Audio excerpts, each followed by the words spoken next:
Oslo. This is going to be the beginning of our Arctic trip. This is the harbor, and those are the saunas. And you can actually, afterwards, you can actually jump into the fjord. You know, so they have a sauna nice and warm, and then they jump into the fjord. And this is the Opera House. So this is central Oslo. Lots of biking.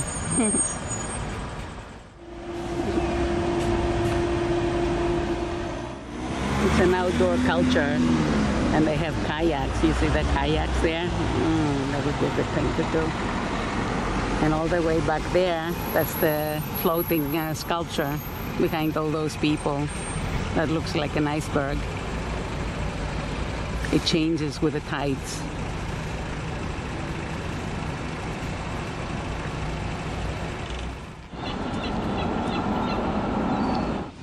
We actually came from the airport using the train, and the train station is right there. It was an express train, extremely convenient, right from the airport directly to the station, and the hotel is right there. Hotel Thon Opera.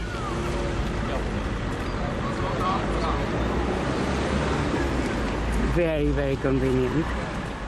You find all these scooters like the ones here. You find them all over the city. There is an app, and you activate the scooter by the app, and then you can leave it anywhere. And you pay a certain amount for the first hour, I think, and then you pay more as you use it, if you use it extra.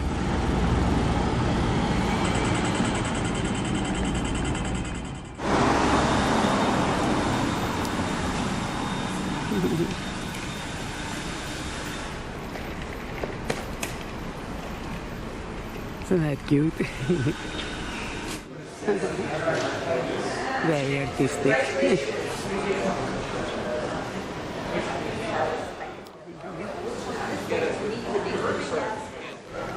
We are meeting at 9:45 for our Oslo tour. Medieval town of Oslo was before it was moved. And I will try to fit in some history today as well. I don't remember if I mentioned that we were in union with Denmark and later Sweden, but actually we were in union with those two countries for 500 years. So we're quite a young nation, having had our independence as a country again since 1905. But we were in the medieval times quite an organized and country. Things were law and order, and but everything changed after the Black Plague in 1350. All of Europe. They think that about 60% of the population of Europe died. And of course that had very also economic it meant a lot to the economy. It was down and poor, and as farming was the main job for people, the farms there were no one there to farm the land, and nature took it back. So, but that's a long story. But we are now we are in 2022, looking at Oslo. And we are going to, Thomas is going to drive rather slowly in certain places, so it's possible for me to tell you a few things. Now, of course, on the left you see both the opera and the city library. And the library is very new, open only, maybe it was 2020, during the pandemic, but it's got a special architecture, and this part of the top that goes out, it got to be this way. It wasn't on the first drawings, but they insisted it shouldn't block the view for the opera house. So, and it's an art of our engineers to have constructed that. The opera, we won't say too much about the opera, since you're going there in an hour. You will have a thorough guiding there. We Oslo guys are not allowed to do the guiding inside. But as we drive along this pier, and it's the harbour promenade, all along the harbour, we have cleaned up. There's nice areas, and the water is clean. So actually, in at the bottom of the Oslo fjord, there are 3 beaches in here. There's one Opera Beach, and then on you see all the block of flats across on the left. There's one at the far end there, and there's one on the other side of town. But all along, we've just passed, and will be passed as we come back, floating saunas. That's become very, very popular. Small floating saunas that you can rent for a party as well. Some of them are open in the morning, every morning, for people who like to have a sauna and a swim before they go to work. This has become very popular, and during the pandemic, people also started what we call ice swimming, or going in every day, all year round, or if not every day. More and more people do that. One thing is coming hot out of a sauna and jumping in the sea in January, but just going in the sea in January without having been heated up, well, I wouldn't do it. I'll tell you that. On the left, it says salt, meaning salt, because that's the same word in Norwegian. These strange triangle houses are not really houses. Look, without the roof, those are fish racks, where we have dried our fish up along the coast, up north, for hundreds of years, because dried fish has been a big export item, as well as it was the way of preserving before we had fridges and freezers and everything.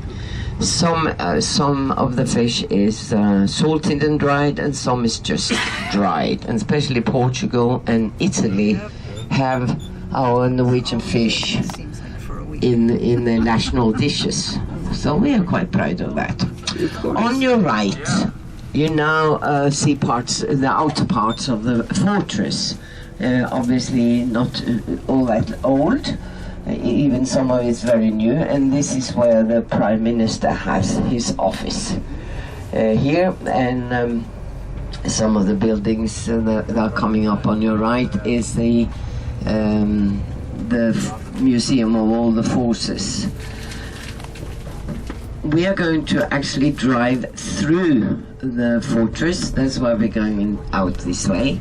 The fortress was, the building of the fortress started, we know that for sure, from written things of written documents. It was definitely started by 1299. And that is medieval town. And as I told you, the medieval town wasn't here, it was on the other side. So why did they put the fortress here? Obviously, to be in control of the ships coming in the Oslo fjord. And who were the enemies? Mainly the Swedes and the Danes. Now our closest friends. So, yeah. And so here it's coming up, and as you can see, there is a cruise ship here, and some of you probably were out on the other side here. If you look past the cruise ship across there, well, then you see the Fram Museum. Did any of you go there yesterday? Yeah, going today maybe. So that's where you could take a ferry or a bus. But enjoy the view of this old fortress. It's the oldest building in the Oslo center. We only have a medieval church a bit further out that's older than this.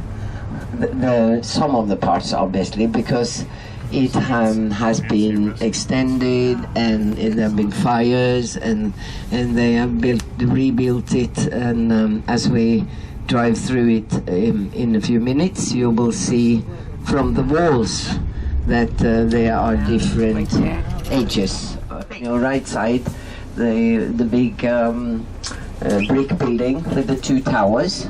You can see on top of the right tower there is something, and that is actually 49 bells chiming every 15 minutes, and every full hour it plays a tune. And this happens from 7 in the morning until midnight.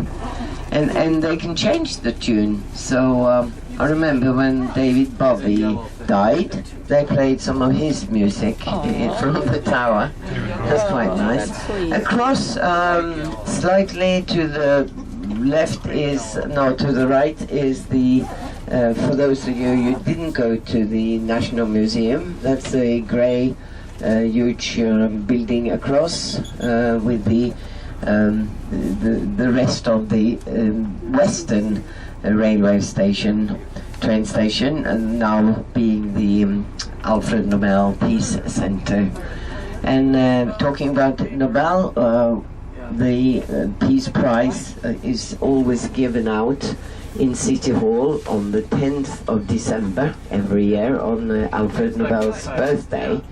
And the winners always stays at the Grand Hotel. Across used to be a shipyard, now a lovely walking area with restaurants and bars and shops and a lot of apartments and offices. We were very happy it opened up, and one of the last things they built there was an oil rig about the size of City Hall, so that was a bit weird in the city centre. So much better to have it opened up and for people to enjoy. After the Black Plague, things were tough, and Norway, Sweden and Denmark got together in a union voluntarily with a Danish king. A couple of 100 years later,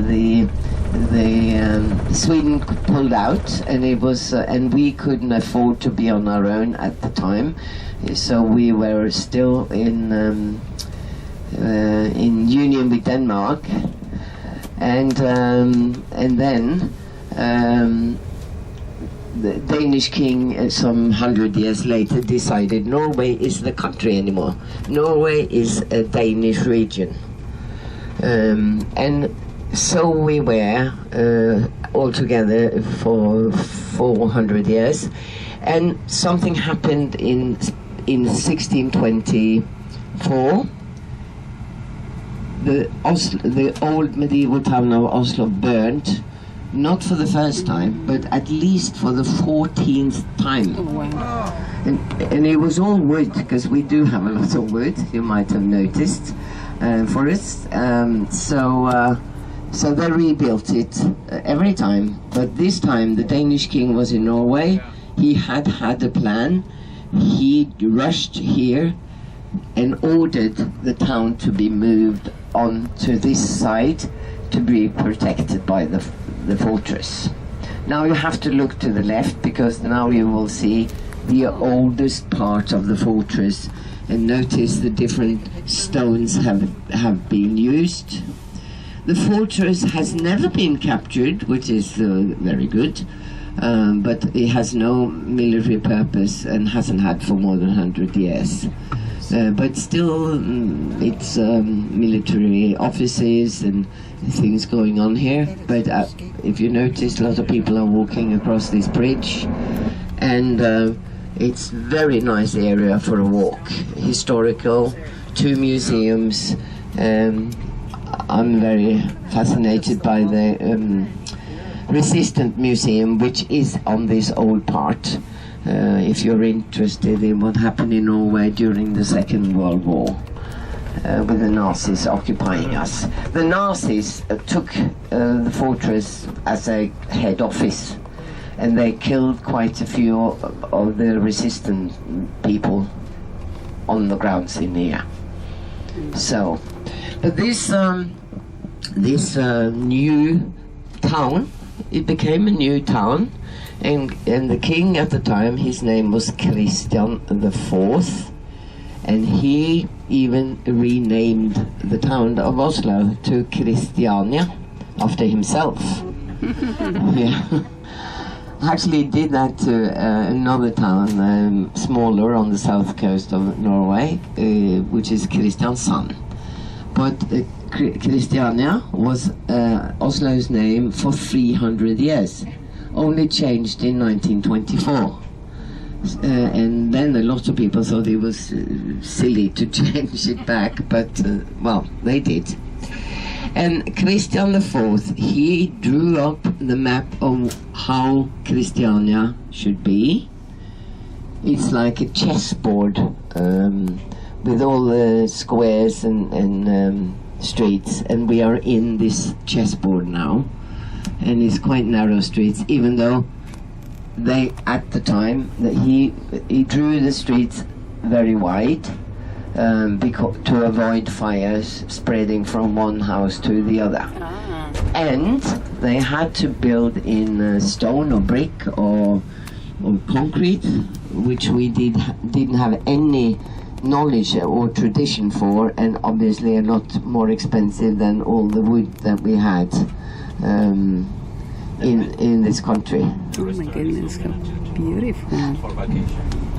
Yeah, and it's a friend of mine who runs this lovely restaurant on the left, Engebret Café. It's the oldest restaurant in Oslo.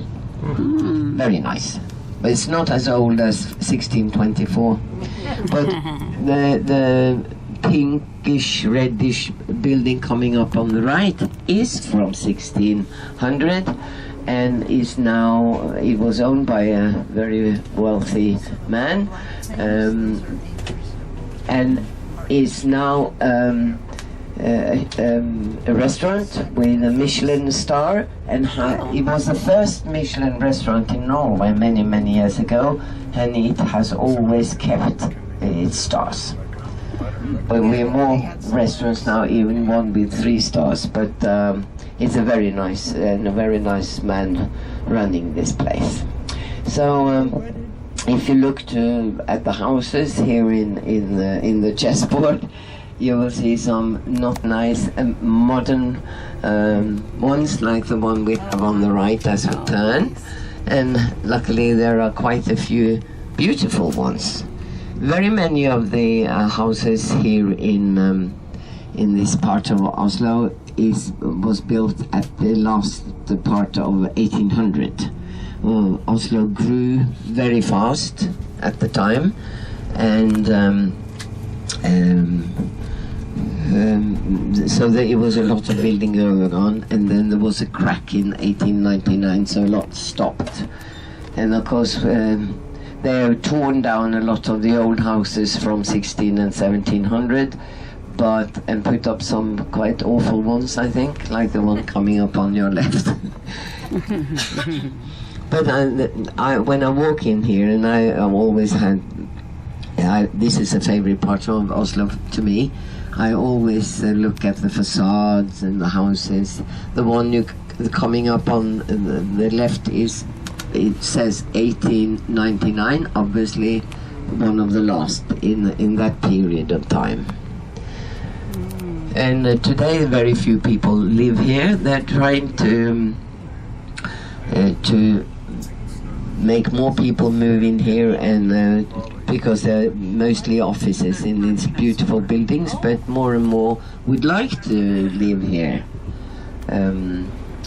We will soon see the Parliament building, and then I have to point out to you, as when we were in Union, we didn't have our own parliament or government or constitution. We were all under Denmark, and that we even had to speak Danish.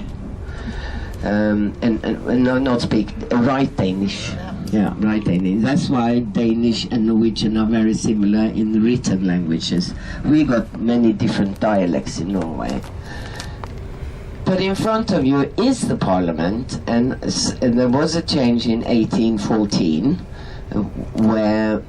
but I'll give you that story, and we got a constitution in 1814 and became in union with Sweden.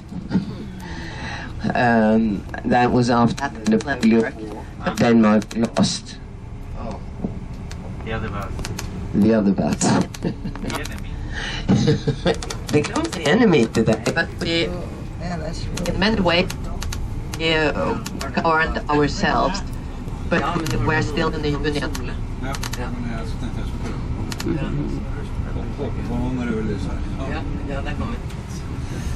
If you look to the right, you see the Grand Hotel. This lovely white building. It's one of the 3 very nice old hotels in Oslo, which I love. Oh yeah. At Grand Hotel, the winner or winners of the Nobel Peace Prize always stays at the Grand Hotel. No. Oh, beautiful.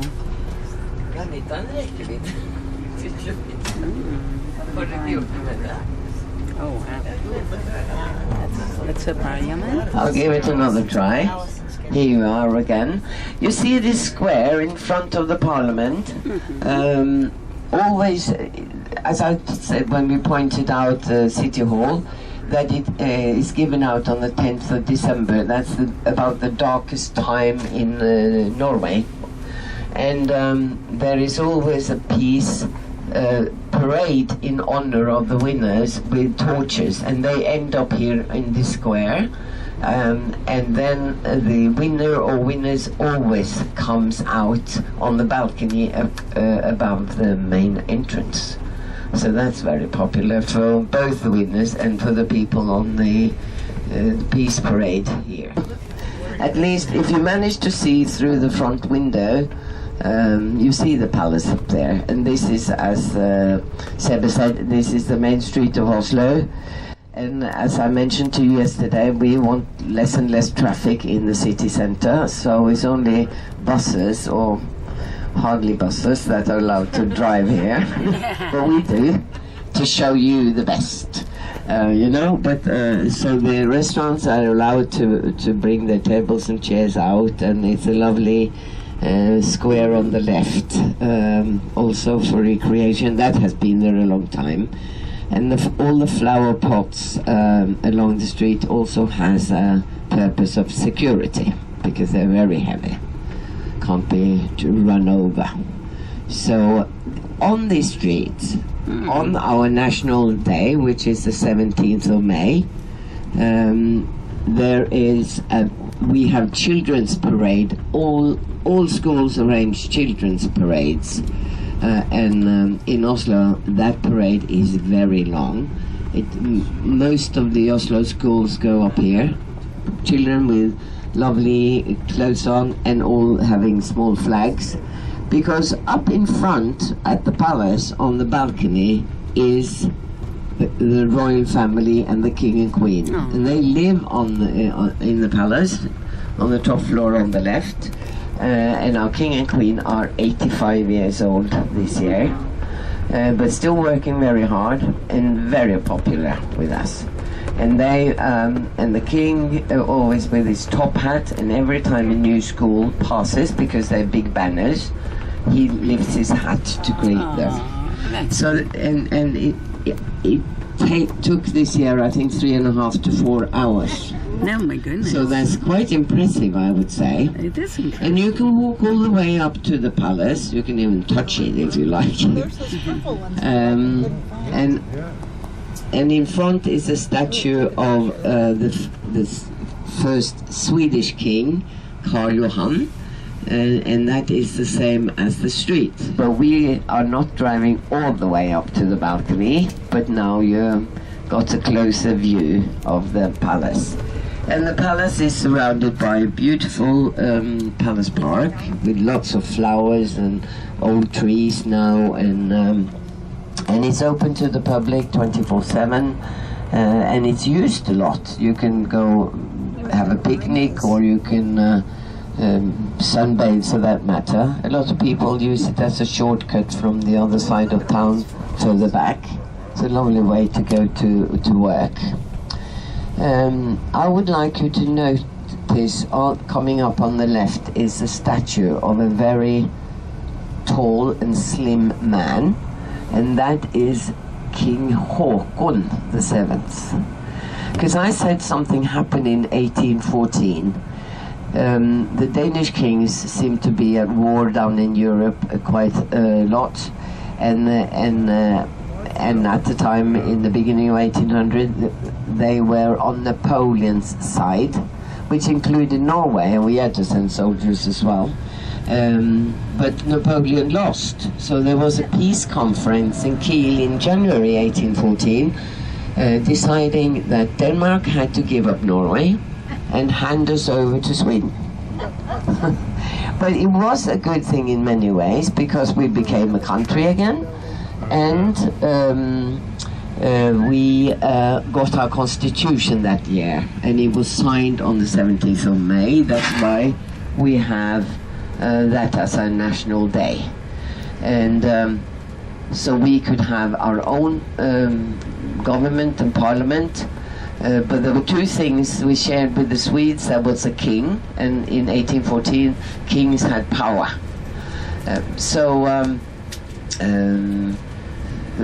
And it was the foreign affairs we shared with the Swedes as well.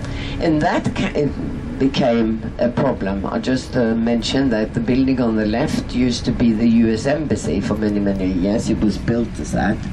But it was too small, and there's a new one on the outskirts, so I think it was sold 4 years ago or something, and it's going to be a roof restaurant. I don't know with all the rest of the building. So that's interesting. The Norwegian Nobel Institute. So this is from this building. It's announced who's the winner of the Nobel Peace Prize every year in October, and then the celebration is, as I said, in City Hall on the 10th of December. We're driving into a very nice area called Frogner, which is a huge area really, and it all belonged to a manor, which we will almost see later today, because the manor is in the Frogner Park, that also has the Vigeland Sculpture Park, because the Vigeland Sculpture Park is in the Frogner Park, which is much bigger. It's the biggest park we have in Norway, and the huge area belonged to at the 1800. But later, as you can see, it was filled up with quite nice buildings and wealthy people. Coming up on the right very soon is our Prime Minister's residence. The official residence is here. And I have actually been in here because an earlier Prime Minister, his wife is in my choir, and we had our Christmas gathering in here 6 days after it was visited by Mrs. Obama. She was there because I saw the same flowers on the table as I saw on television. So I've been there, seen that. But look at this, especially the beautiful building coming up on your right now, and even on the left is lovely. We do things in this way with a break in the middle, but we'll manage. That's why we had to discuss the route. We'll do it to show you most of what we have, what we can, and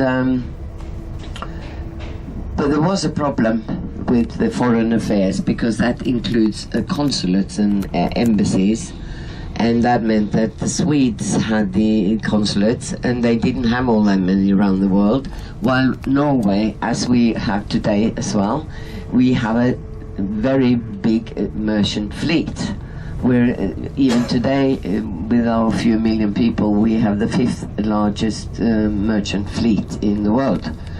And when you have ships all over the world, you sometimes need a consulate or an embassy, because, yeah.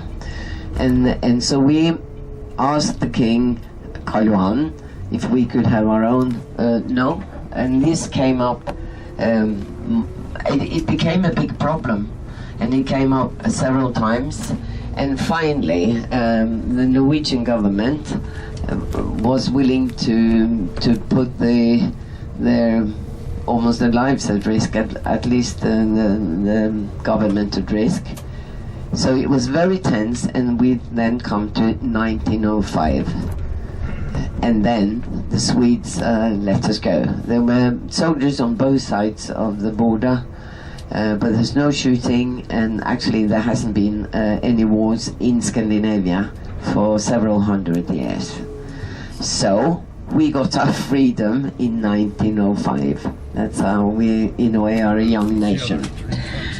Coming up on your right, as we go in the roundabout, is the National Library. Used to be the University Library. It's a grand old building. While the buildings coming up on the right, here was an old quarter, they call the English quarters. They tore down to build these modern buildings. I say no more. But on the left is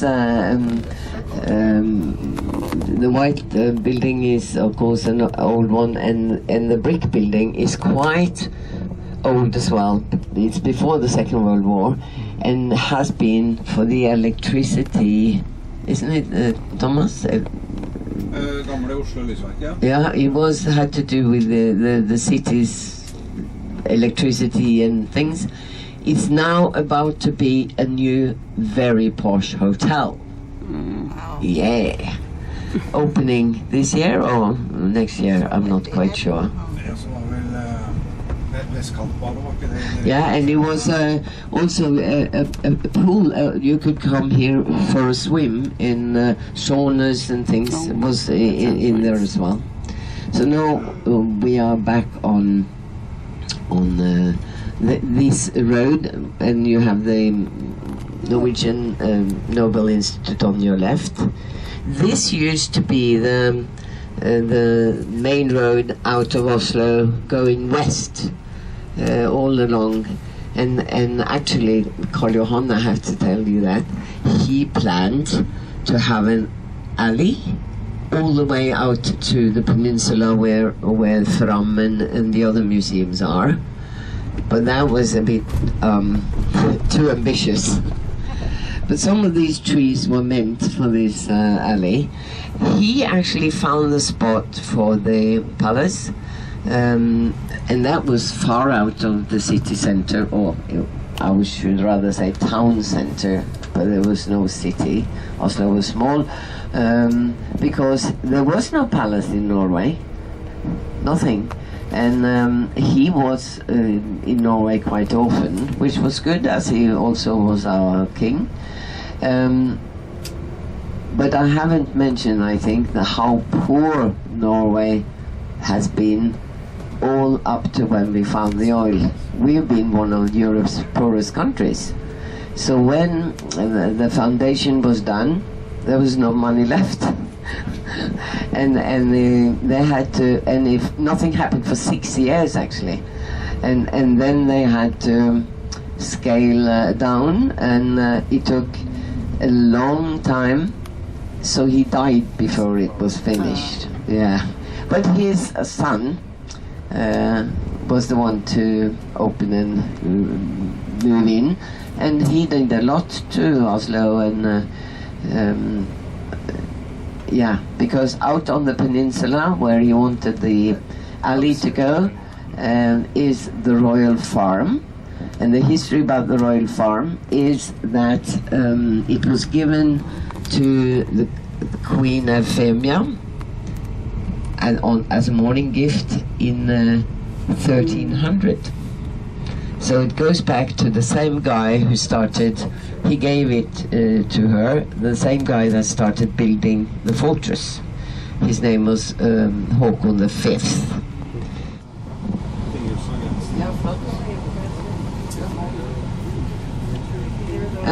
Yeah. Where were I? Yeah, I was the peninsula of Bygdøy, where we actually have 7 different museums. But that was an island. Bygdøy meaning island. Øy meaning island. It's land rises as well as we've filled out to connect it to. But that island, Leyte Peninsula, has been connected to the royal family ever since, even when we had Danish kings and Swedish kings and so on. And the royal farm is there. The building on the royal farm is from late 1700. But the farm part is now no longer run by the royal family.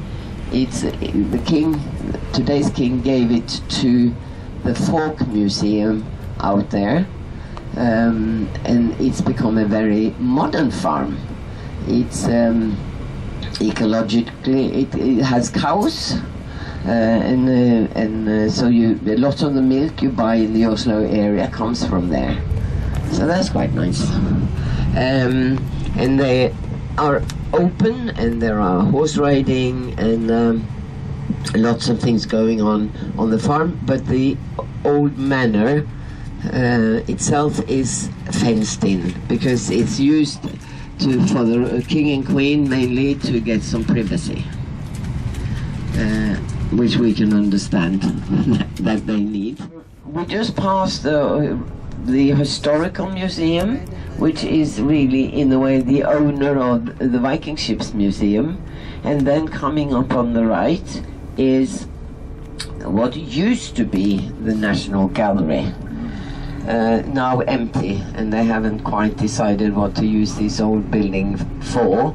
And it was built to be the National Gallery, but because several museums are all the exhibitions are now in the new National Museum that I think some of you visited yesterday.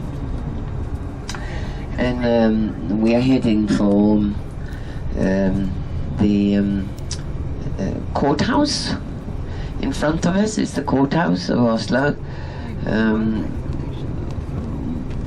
So some of the things going on there are not so nice, but it works well. And we are passing a hotel from the same chain as you stay in, Thun, and we will almost pass the third old hotel, also a Thun hotel, is coming up on the right. This pinkish, and Kaffestova is on your left, across the corner. Kaffestova, you can read it on the windows. Hotel Bristol on the right, a beautiful old hotel. I was about to say museum, but it's not. It's kept in an old-fashioned style. It's one of my favorites. And then we have the cathedral in front of us. And I know some of you have been up there. It's often open for you to go in if you feel like it. It's not as large and grand as many cathedrals I've visited in other countries. And even in Trondheim they have a medieval cathedral which is very big and very famous. But this one, that was what we could afford in this country when it was built late 1600, and then it didn't have this tower. Can you see it through the front? Can you see that slightly different color? It's more yellow brick at the bottom, and then it's more reddish further up, and that is because the first tower was much lower. And how did they get the bricks? The yellow bricks came from Holland, the Netherlands, because when the ships came to buy timber to that wet country I mentioned to you yesterday, you know, about how they needed all our logs to give before they started building for instance, the city hall. Then they had to have ballast in the ships, and that was bricks, and so that was reusing of bricks. But at the time when they decided to make a new tower on the cathedral, there were no more bricks of that kind. So that's why it's a color difference of them. I forgot to mention there's a square in front of it that we passed where you probably saw there were flowers there. That used to be a food market in old days. It wasn't the healthiest. So these bazaars, which they are not taking good care of, you can see, needs very much renovation. These were made as small shops for selling especially meat. That's no good being out in summer in sunshine. And they have many small shops in them. And now we are heading back for the opera house. Well, it's not only the opera house, it's an opera and ballet house. That's important. And on both the right and the left we have shopping malls. Oslo City to the left and Byporten to the right. And in front of us is the Radisson Blue Plaza Hotel, which is actually the tallest building in Norway. I think it still is the tallest. We don't have all the tall buildings that I'm sure you're used to, and there's always a discussion because there are areas here that is going to be are planned. There will be changes here, and as we are driving along, on the left you will have what's called Gallery Oslo or Oslo Gallery. Twice voted the ugliest building in Oslo. I can't just show you all the beautiful things. And there have been arguments to how they should be torn down and build something else. And one day it will, I guess. And then the discussion is how tall can the new buildings be? Yeah, but it's a bus terminal, so they have to underneath here. So they have to find a place for the buses in a very central place. So we'll see. You'll have to come back to see the result of this Oslo Gallery. Yeah, and this brings us almost back to your hotel, but as well to the opera and ballet house. But now we get a lovely view of what is. Look at all these buildings, different architecture, and obviously new, different heights. They were nicknamed the barcode, and there was a lot of discussions. But the official name is actually now the barcode, and they have offices, and in this end where we are now are most offices, and then there are apartments, and the further away from here you get, there are more and more apartments. I think the last two have only apartments, except for some shops and bars and restaurants on the ground floor. So this is again the old medieval Oslo. Well, actually we would have been in the sea now, because this has been filled out. And to the left, remember, some of you hopefully from yesterday, I told you about all the sawdust that made new land. This is the new land. Yeah, the river is on your left.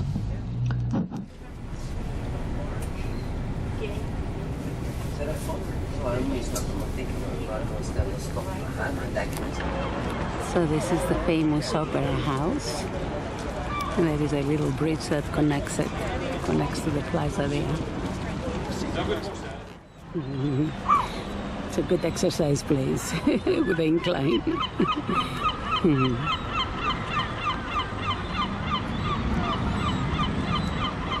Look at all the birds.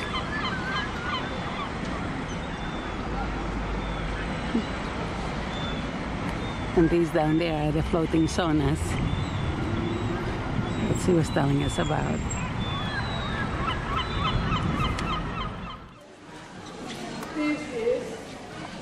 Beautiful. Årene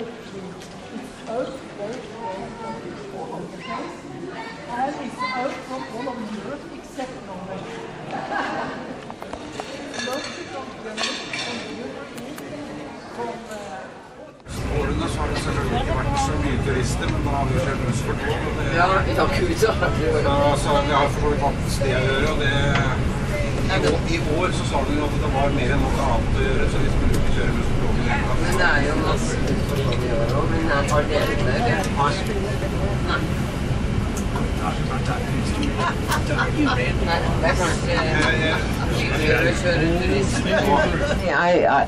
It seemed that all of you really enjoyed this this tour around the Opera House, and so did I. Because I've only had the tour once, and that's 6 years ago. So that was so, and she was so enthusiastic and nice. So that was good. You might have noticed that she mentioned that it had to be placed in Bjørvika, and that is the name of this this part of Oslo, the new part of Oslo, in a way, the old part, you know. So Bjørvika is the medieval name of the bay of the fjord. So. And it didn't look at all like it does today. It was the first building, and this used to be a harbor. The harbors that you don't want to go when it's dark and you're on your own. Now you can go everywhere along the seafront on this long harbor promenade, and or use your bike, whatever you prefer.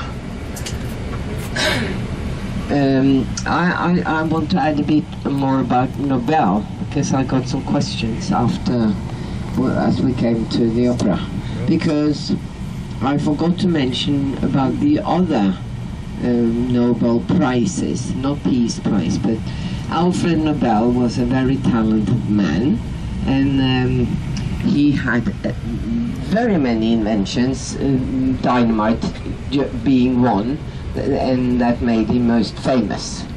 And it wasn't that it was known about the nitroglycerin that explodes, but that was so dangerous to handle because it blows up easily. So he managed to, I don't know the recipe to make dynamite, but dynamite you can handle. But he had more than 200 inventions. He had factories. He was Swedish. He had factories in 20 countries. He had his own houses in 5. And I read that he already as a 17-year-old boy, he spoke 5 languages, including Russian, which is quite impressive, I would say. So, but he never got married, never had children, and he was a very wealthy man. And I think also part of what made him want these funds in his name was that his brother, one of his brothers, died in an explosion in one of the factories, which he in a way felt responsible for. So, well, in his will, he wrote, he died 1998 or 9, I think, just at the end of the century. He asked that everything should be sold and placed in funds, and the interest should be given out as prizes. And that would be the prize in medicine, physics, chemistry, mathematics, and literature. And later the committee has added on economy as well, I think. And then there was the Peace Prize. And all the other prizes are given out in Stockholm by the Swedish Alfred Nobel Committee. Because he was Swedish, though he lived in many countries. And he never explained why we got the honor of giving out the Peace Prize. And there have been speculations and questions about that. Well, all I know is that we were in a union at the time. I told you the union was, it ended in 1905. So, and I think the first prize was given out in 1904, if I'm not wrong, or in the beginning of the century anyway. So, that's why some of you obviously have heard about the Stockholm prizes, and that is a big celebration with gala dinners and the royal family present, and it's always in the magazines pictures of the royalties and so on. So, yeah, he left something good behind, and of course the dynamite is still very important. But now we are heading for a unique park, not only because it's here in Oslo, but I think it's the only park in the world with that many sculptures that has been modeled by one man, one artist, being Gustav Vigeland. There's a theme in the park which is nice to know, and that's a cycle of life, meaning you will see in the sculptures of lots of babies and children and youth, and onwards till we go to the dead. So there are quite a few dead people also, which is not very common, I think. So all except one are naked. All the statues are without clothes. And Vigeland, Gustav Vigeland gave an explanation to that, because he wanted the sculptures to be timeless. He started producing them around 1900. He did this all his life. That was his work all life. He didn't want people to say, "Oh, that is so 1920 fashion." So they are timeless, being naked, and they are very good sculptures. And he always used live models for them, things. But the park, there are gates, beautiful gates, which we'll end up passing through as we start from the back. But there are no fences around this park, and meaning it's open to the public anytime, day or night. It's said to be very romantic at night there, and it's used a lot by the people of Oslo. It's not just for tourists to come and see, because as I mentioned, you might remember, I said the Vigeland Park is in the Frogner Park. That means that you have to use your fantasy, and I have to do the same, in a way, to find out what you think they mean, sometimes. But mostly they are very easy to understand. There's a lot of joy in many of them, and a lot of love. So, but you'll find out, and I'm sure you will enjoy it very much. So the group is going to Vigeland Park. Beautiful little cemetery.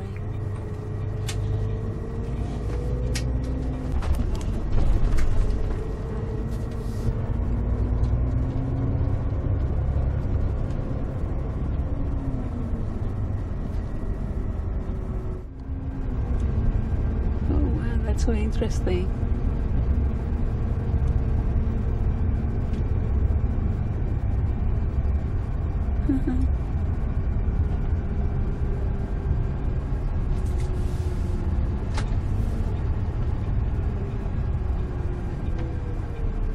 Norwegian people like the outdoors, huh?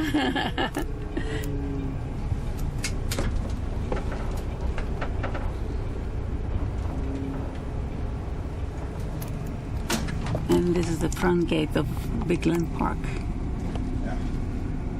So we dropped off the other people at the back, and we are going to pick them up at the front. It's a beautiful park. Big, huge, and free.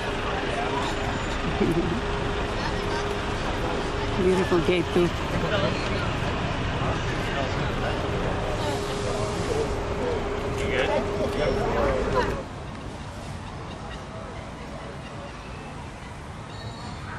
Gustav Bingland.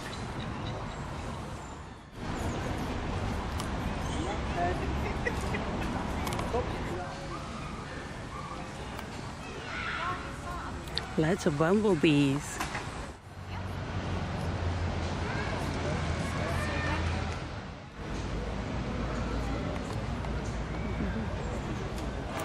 And on the other side of the gate, there is a playground.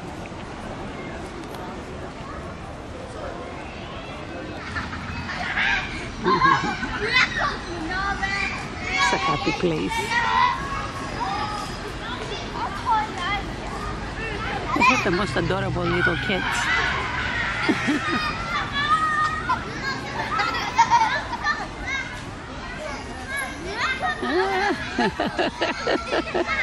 Oh, that was funny.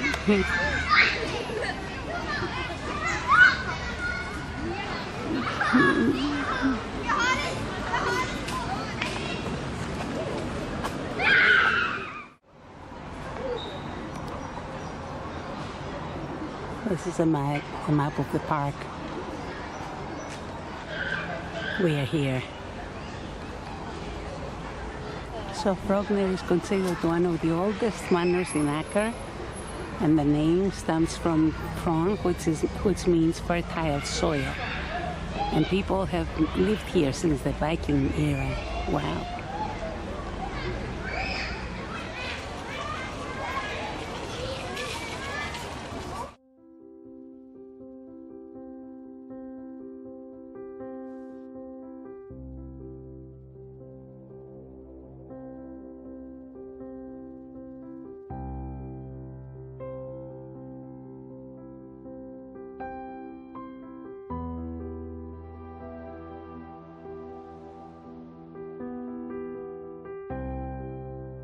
And here comes the group.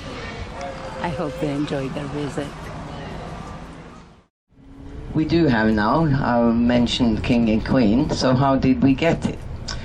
Well, there was a wish in the people to have a royal family, and they thought they found a good candidate in Prince Carl of Denmark. He was not to be the King of Denmark, and he was married to an English princess, and she was even the granddaughter of Queen Victoria, so that was very good. And they had a son, 2-year-old Alexander, and he was asked if he would come and be our king, but he said, I don't know. I need to know I'm wanted by the Norwegian people. And so what did they do? They had a referendum asking 2 questions. Do you want a monarchy? Because it could have been the wish was the republic. I mean, France had kicked out their royal families with the revolution. And the next question was, if you want a monarchy, do you want Prince Carl to be our king? And more than 90% wanted a monarchy, and more than 80% wanted him. And then he said yes, and then he took the name of Håkon, which was the last king of Norway, Håkon the 6th. So he became Håkon the 7th, and that's the man, the tall, slim man that came here. And the queen obviously kept her name. She was Maud, and the boy, I think his name was Alexander, but he was also given the name of Olav. So King Olav V when he became the king. King Harald, that is who is our king now, he is the son or the grandson of Håkon, and the son of King Olaf. So he's the first prince to be born in Norway for, is that 1,000 years? No, it's almost very many years anyway, since 1400s. Yeah, no, it's not that many. But yeah, So, King Harald were, after 9 years of waiting, they allowed him to marry the love of his life, Sonja, who is a girl of the people. Because he finally said, if I can't marry her, I won't marry, which would be the end of the monarchy. So, and they have two children. First they got a daughter, Princess Märtha Louise, and then a son, Prince Håkon Magnus. And the law was said that the oldest son should inherit. So Håkon Magnus is the crown prince. But now the law is changed, so that when Håkon Magnus and his Mette-Marit got their first kid, a girl, Ingrid Alexandra, she is the next in line. And she was 18 years old in January this year, being celebrated this summer. She's a beautiful young woman and prepared to do the job. And though it's a crazy thing to be born into a position and a job, you see where we are, the parliament and the grand and everything, yeah? To be born into it, but as long as it works, and they are really loved by the Norwegian people, that's for sure. Between 70 and 80% still want a monarchy. They unify us in a way. There's no politics, there are no dirty arguments and things. They are just here for everyone. Especially, they are very good when things are tough and there are problems. So that's good. And we are about to reach Kaffestova, meaning I've done what I can do for you. I hope you had a good time. I've had a lovely time with you. It's always nice when I have guests that are so enthusiastic and smiley and positive in every way. Thank you. Thank you.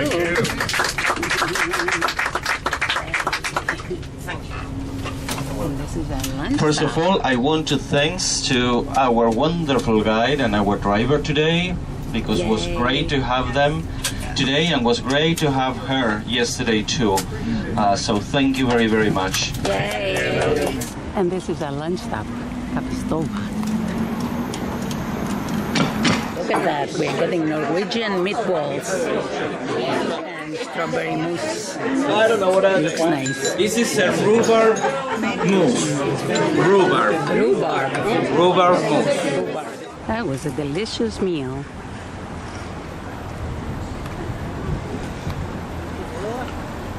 Authentic Norwegian dish. And now to go back.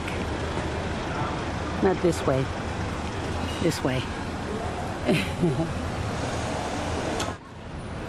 This will take us to the train station. You see where it says think again? It's more interesting than it looks.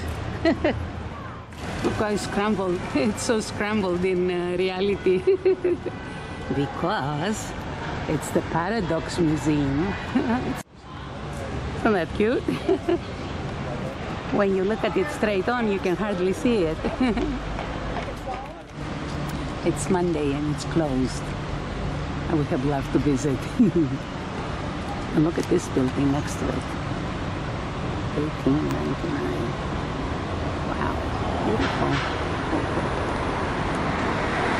It's the Carl Johan Hotel.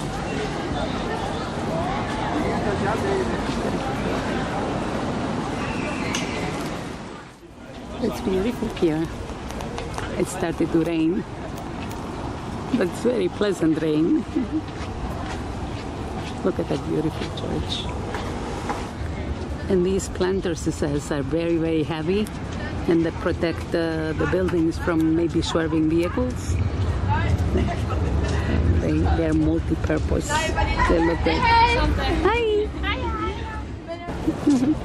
This is a great people watching place.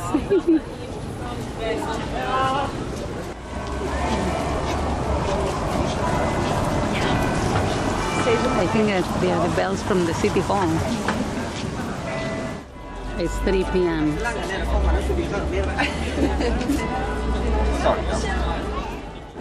That was a Grand Cafe.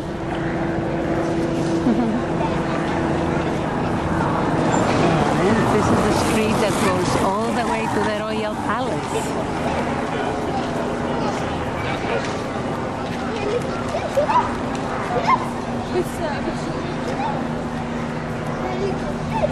Beautiful street.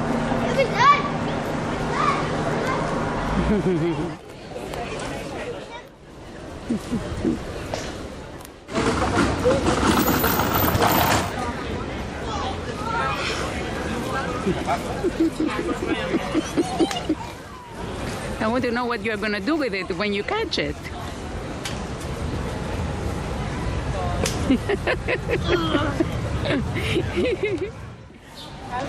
Oh, that's it. You give up, huh? Beautiful little park.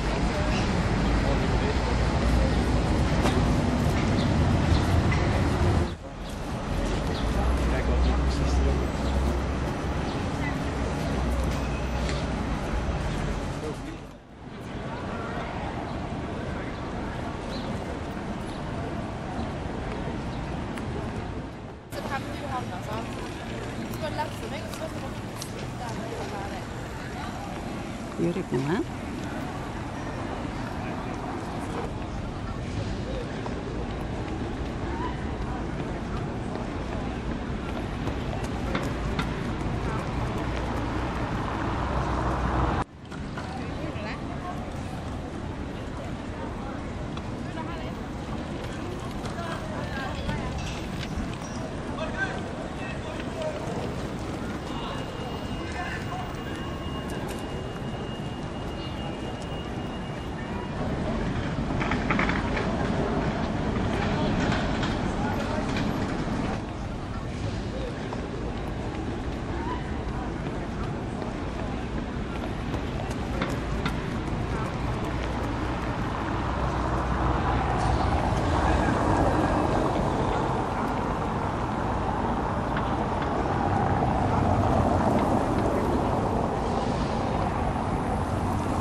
And I'm back down by the port area.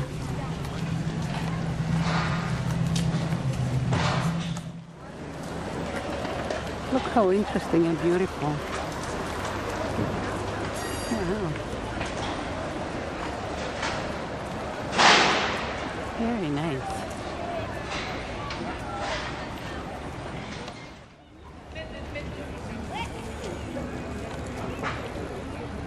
And this is the fort in the background.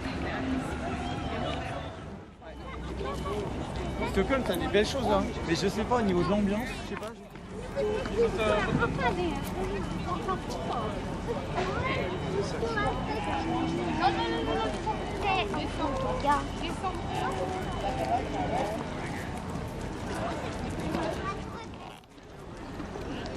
This is the city hall. It's really pretty inside. It has beautiful, beautiful murals.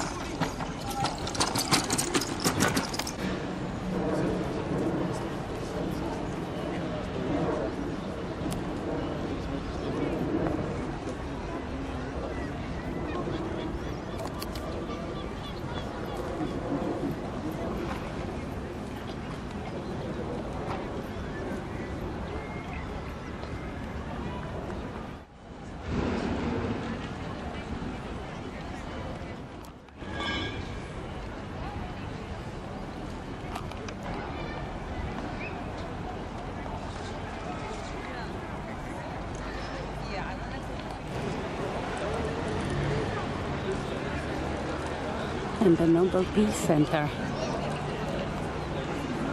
Something? Inside, and when you're finished, you can just take a dip. So Have you done it? No. The sauna? No. I have seen in many do it here. So it's a good idea. They say it's healthy. It's healthy. Yeah. Now, not in this time of the year. It's always light. Yeah. I chickened out and I took a cab back. I was so tired. I couldn't walk anymore. It's such a beautiful day though. Green and Yeah. not so. Yeah, it doesn't get too hot. I mean, it gets hot when you're in the sun, but Yeah, it's really pleasant as soon as you go in the shade. It's beautiful. very much. I And like it. that's my Just outside. hotel Yeah. right there.